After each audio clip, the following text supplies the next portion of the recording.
গ্রীষ্মকালে হাতে গোনা কয়েকটা সবজির মধ্যে ঢ্যাঁড়স কিন্তু একটা অন্যতম উপকারী সবজি, আর এই সবজি প্রত্যেকেরই খাওয়া দরকার। নমস্কার বন্ধুরা, রূপার সিম্পল অ্যান্ড ডেলি লাইফে আপনাদের সবাইকে অনেক অনেক স্বাগত। ঢ্যাঁড়স আর আলুর এই ভাজা রেসিপিটি কিন্তু খেতে খুবই সুস্বাদু ও খুব সহজ একটা রেসিপি। এটা ভাত বা রুটি পরোটার সাথে খুব ভালো লাগে খেতে। বিশেষ করে যারা ঢ্যাঁড়স খেতে পছন্দ করেন না, তারাও কিন্তু এইভাবে ঝাল ঝাল করে ঢ্যাঁড়স আলুর ভাজা করলে দিব্যি অনায়াসে চেটে পুটে খেয়ে নেবে। তাহলে চলুন বন্ধুরা, আজকের সহজ রেসিপি শুরু করে দিই। এখানে আমি কিছুটা ঢ্যাঁড়স খুব ভালো করে জল দিয়ে পরিষ্কার করে আমি ধুয়ে জল ঝরিয়ে নিয়েছি, আর সেই সাথে 3টে আলু নিয়ে নিয়েছি। ঢ্যাঁড়সটাকেও কেটে নেব। ঢ্যাঁড়সের রেসিপি করার সময় যে কোনো সময় আমাদের কিন্তু ঢ্যাঁড়স আগে ধুয়ে নিতে হয়, না হলে রান্না করার সময় কিন্তু প্রচুর হড়হড় করে, এটা তো আপনারা জানেনই। তাই ঢ্যাঁড়স কেটে নিয়ে আর আলুও কেটে ধুয়ে নিয়ে ফিরে আসছি। ঢ্যাঁড়সও আমি কিন্তু সুন্দর করে 2 টুকরো করে করে কেটে নিয়েছি। 2-1টা এরকম ছোট ছিল, সেগুলোকে গোটা রেখেছি। আর আলুও কিন্তু সুন্দর করে কেটে নিয়েছি, একটু এইভাবে মোটা মোটা রেখেছি।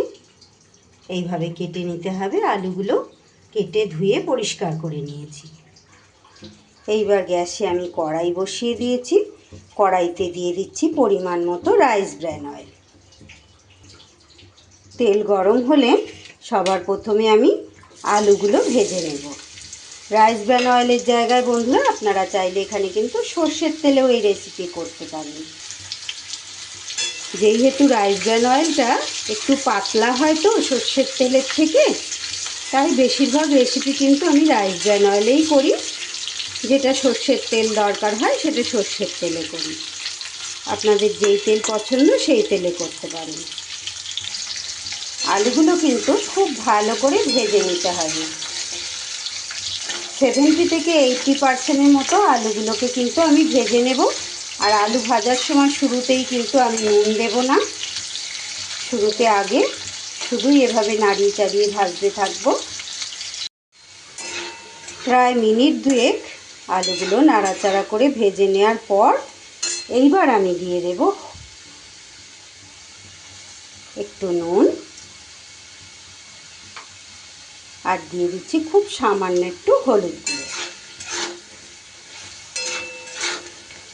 শুরুতেই নুনটা দিয়ে দিলে কড়াইতে আটকে যায় আলুটা ভাজার সময়, তাই আমি 2 মিনিটের মতো আলুটাকে কিন্তু আগে ভালো করে ভেজে নিয়েছি। আর এইভাবে তেলের মধ্যে আলুটা নাড়াচাড়া করে ভেজে নিলে কিন্তু আলুটা ভাজাও হয়, আর এই দেখুন একদম পুরো সিদ্ধও হয়ে গেছে। এবার আমি এই আলুগুলোকে তুলে নেব তেল থেকে। আলুগুলোকে আমি তেল থেকে তুলে নিয়ে এইবার আমি এই তেলেই দিয়ে দিচ্ছি কেটে রাখা ঢ্যাঁড়স। এবার ঢ্যাঁড়সগুলোকেও আমি ওইভাবে সুন্দর করে ভেজে নেব।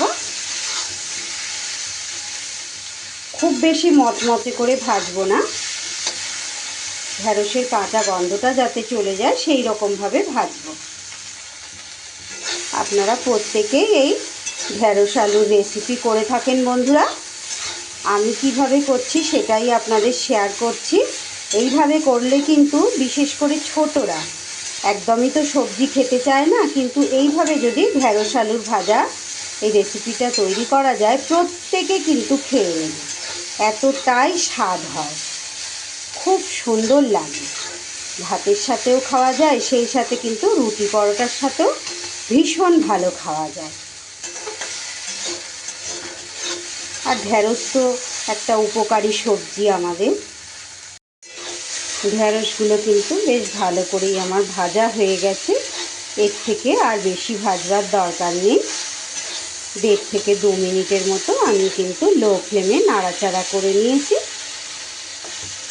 বেশি ভাজলে ঢ্যাঁড়সের যে পুষ্টিগুণ সেটা নষ্ট হয়ে যাবে।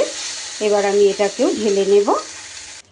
ঢ্যাঁড়স কিন্তু আমি আলুর ওপরেই ঢেলে নিয়েছি। এইবার ওই কড়াইতে দিয়ে দিচ্ছি খুব সামান্য আবারও একটু তেল। এইবার এই তেলের মধ্যে ফোড়ন হিসেবে দিয়ে দেব আমি কালো জিরে। কালো জিরের পরিমাণটা একটু বেশি দিয়েছি। আর তারই সাথে এই তেলের ওপরে দিয়ে দেব আমি একটু হলুদ গুঁড়ো আর একটু লাল লঙ্কার গুঁড়ো। এই তেলের ওপরে কিন্তু এই লাল লঙ্কার গুঁড়ো আর হলুদটা দিলে কিন্তু দারুণ সুন্দর একটা কালার হবে। আর তারই সাথে এই ফোড়নে দিয়ে দিচ্ছি আমি 3টে কাঁচা পাকা লঙ্কা। ফোড়নটা এইভাবে তৈরি করে নিয়ে এবার আমি এরই ওপরে ভেজে রাখা ঢেঁড়স আর আলুটা দিয়ে দিলাম।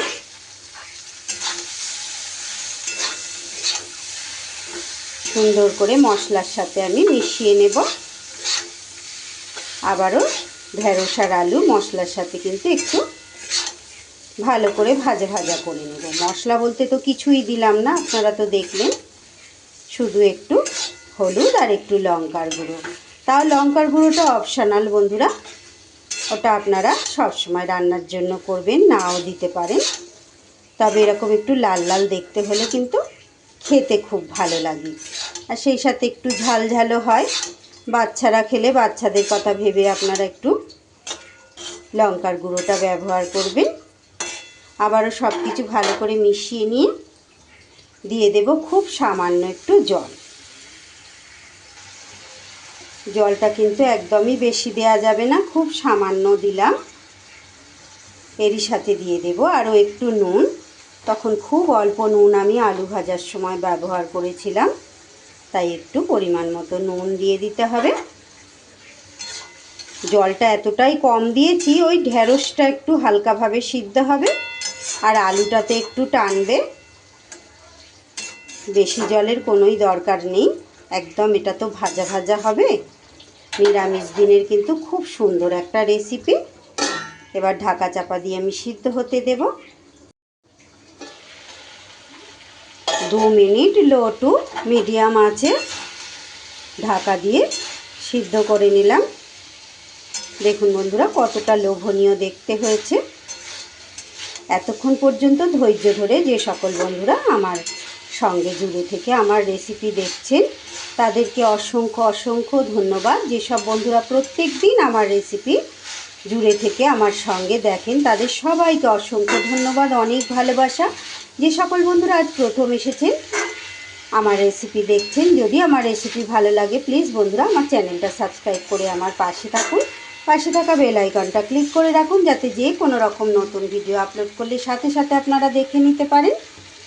আমার ঢেঁড়স আলুর এই রেসিপি একদম কিন্তু তৈরি হয়ে গেছে। একদম দেখুন ভাজা ভাজা হয়ে গেছে আর কতটা লোভনীয় হয়েছে।